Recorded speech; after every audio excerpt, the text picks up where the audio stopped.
Magandang umaga po sa ating lahat. Ngayon po ang unang pagsamba sa taong 2021.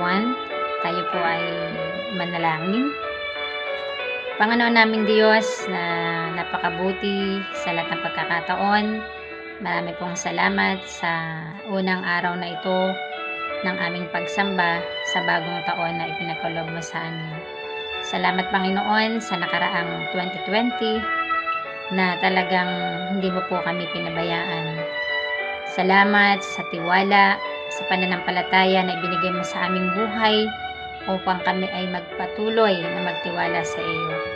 Sa umaga pong ito, kami po ay dumadalangin na pangunahan mo po kami, gabayan mo po kami sa aming gagawing pananambahan. Ang dalangin po namin, Panginoong Diyos, ay maranasan po namin ng iyong kapangyarihan.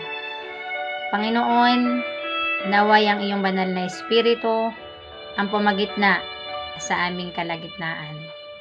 Naway maranasan namin ang iyong mga yakap, maranasan po namin ang pangungusap mo sa bawat isa. Dalangin po namin, Panginoong Diyos, na ang iyong mga salita ang patuloy po naming panghawakan upang kami ay patuloy na lumakas, magtiwala, at gawin ang lahat para sa iyo. Muli, marami pong salamat. Ito po ang aming dalangin sa pangalan ni Jesus. Amen.